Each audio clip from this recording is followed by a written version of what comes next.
Salut les amis, j'espère que vous allez bien. Donc voilà, aujourd'hui, dans cette vidéo, on va expliquer un petit peu ce qu'on appelle les vérifications extérieures. Donc on a déjà expliqué donc les vérifications intérieures. Donc voilà, je mettrai en description en fait la vidéo qui parle de ça. Alors, vous le savez très bien, le jour de l'examen pratique, vous avez deux types de vérifications. Même avant de quitter en fait le terrain privé du centre d'examen, vous avez les vérifications extérieures et aussi les vérifications intérieures. Donc, vous avez l'examinateur qui va venir vers vous. Ok, il va vous remettre en fait votre permis provisoire et votre carte d'identité. Et il va vous dire par exemple, en fait, ouvrez-moi le capot moteur et montrez-moi le liquide de refroidissement. Tout ça, on va expliquer en long et en large. Très bien. Mais avant tout ça, je vous invite en fait à vous abonner à la chaîne, vous connaissez très bien la chanson. Mettez un like, un commentaire et partagez bien évidemment. Alors, on va commencer tout de suite. Donc, viens ici avec moi. Alors, premièrement, il faut commencer par ouvrir le capot moteur. Donc, bien, on montre ici. Donc, il y a un petit clapet ici, donc avec votre main droite. Donc, je tire dessus. Et là, en fait, il est entrouvert. Donc, le capot moteur, il n'est pas complètement ouvert par sécurité. Il est entrouvert. Vous allez voir que donc, je vais essayer de tirer. Donc, il ne s'ouvre pas. Pour l'ouvrir ici, en fait, on roule avec une relevé de capture. Donc, ici, avec ma main droite, j'esquive vers la gauche. Je vais la montrer ici un petit peu. Et donc, je soulève. Donc voilà, la main droite, j'ouvre, hein, donc ça permet d'ouvrir ici, d'accord? Et avec la main gauche, je soulève le capot moteur. Alors regardez, je le tiens ici exprès avec la main gauche. Pourquoi? Parce que l'examinateur, il va vous montrer en fait une seule chose à montrer, d'accord? Ça n'a rien de mettre donc la tige. Donc seulement le tenir le capot moteur avec votre main gauche et montrer par exemple ce qu'il demande. En fait, et après on ferme le capot moteur. Vu que maintenant je vais expliquer, ça va prendre un petit peu de temps. C'est pour ça que je vais mettre donc la tige. Voilà, ça permet en fait de relâcher le capot moteur. Il y a des voitures en plus soulever le capot moteur et en fait il reste donc en haut à 100 mètres une tige comme ici. Très bien. Alors il faut savoir qu'il y a quelque chose à connaître ici, donc au niveau du capot moteur. Alors on va commencer d'abord, premièrement, c'est ce qu'on appelle le liquide de refroidissement. Ça c'est le liquide de refroidissement de votre voiture. Alors ici, c'est ce qu'on appelle le lave-glace. Là, vous avez huile à moteur avec la jauge, donc ils vont ensemble, huile à moteur avec la jauge, et donc ici le liquide de frein, ça c'est ce qu'on appelle le liquide de frein. Alors, le liquide de refroidissement, ça permet en fait de maintenir une bonne température de fonctionnement au niveau du moteur. En fait, sans ce liquide-là, en fait, votre voiture elle va chauffer, et donc il dit chauffer, voilà, c'est pas bon pour le moteur. Le liquide de refroidissement permet en fait de refroidir, d'accord, votre moteur et garder une bonne température de fonctionnement. Le liquide du lave-glace qu'on voit ici, ça c'est qui va permettre en fait de nettoyer votre pare-brise ou bien votre vitre arrière. Ça c'est pour le pare-brise.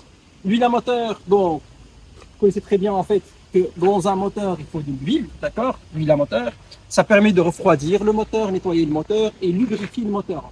D'accord? C'est très important. Et vous avez ce qu'on appelle ici donc la jauge. Alors au niveau du moteur, il y a ce qu'on appelle le minimum et le maximum au niveau d'huile. D'accord? Et pour jauger, est-ce qu'on est bien? Est-ce que le liquide de l'huile moteur, en fait, il est bien? Donc, le niveau d'huile, il est bien?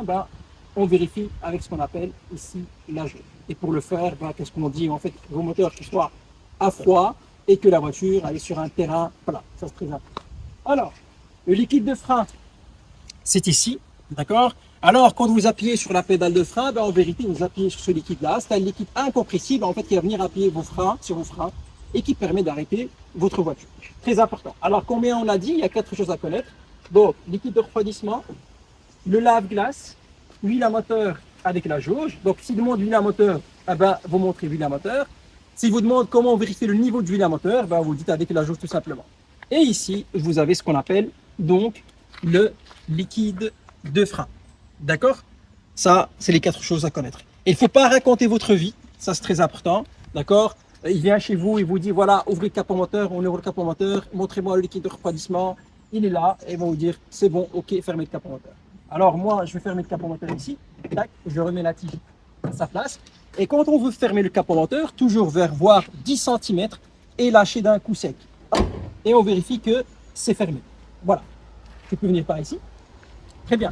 Alors on a dit en fait qu'il y a 6 choses à connaître. 6. Donc on a montré déjà ici 4 en dessous du capot moteur.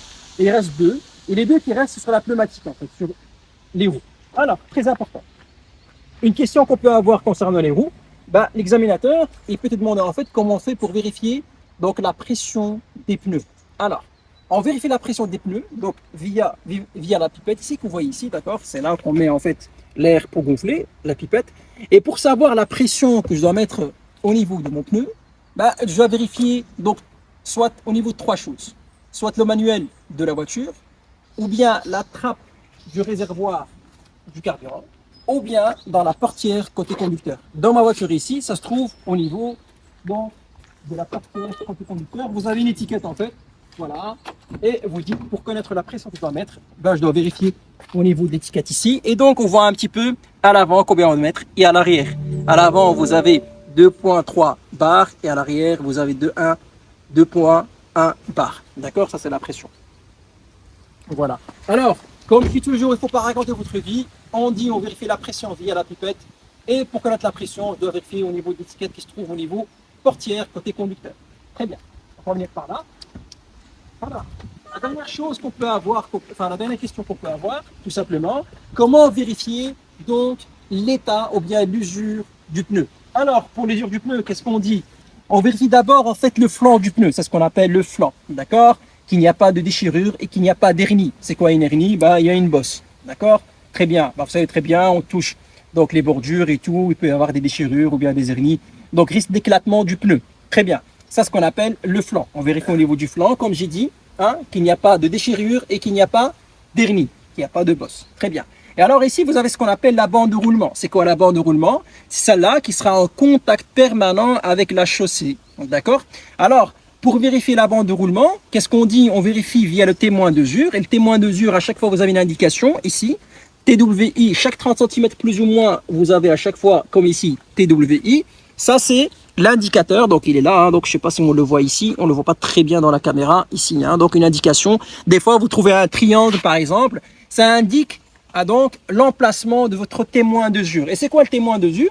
C'est ce qu'on appelle l'indicateur du témoin d'usure. Et donc, je viens ici dans la rainure et je vais trouver en fait une petite bosse. D'accord? Alors, cette bosse-là, donc à l'intérieur, ce que je vais faire en fait, je vais tourner la roue vers la droite. Comme ça, on va la voir. 2 petites secondes.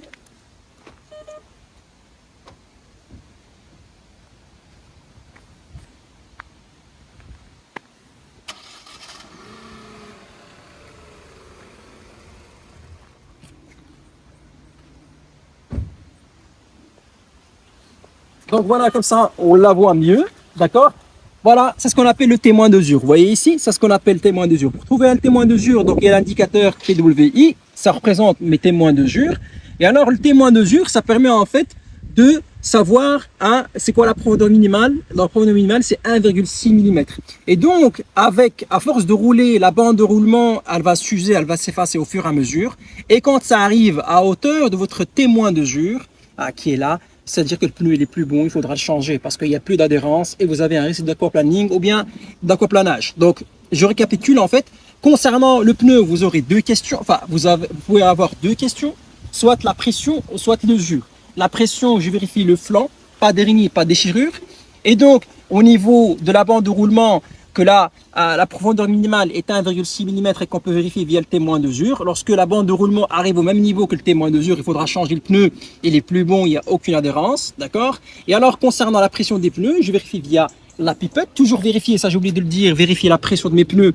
Donc, via la pipette, toujours à froid. C'est quoi à froid? Avant 4 voire 5 km. Et donc, pour connaître la pression que je dois mettre, en fait, je dois aller regarder au niveau de l'étiquette qui se trouve sur la portière côté conducteur. Voilà mes amis, les deux vérifications, enfin les vérifications extérieures. Donc comme j'ai dit, en fait, il y a 6 choses, mais vous allez recevoir une seule question parmi les 6. Soit en dessous du capot moteur, ou bien soit sur la pneumatique. Voilà, voilà. Donc comme j'ai dit, n'oubliez pas en fait de nous donner de la force. Donc abonnez-vous, partagez, laissez un petit commentaire. Et comme ça, donc il y aura de la suite. Donc bien évidemment, au Télécolore Bio. À bientôt les amis.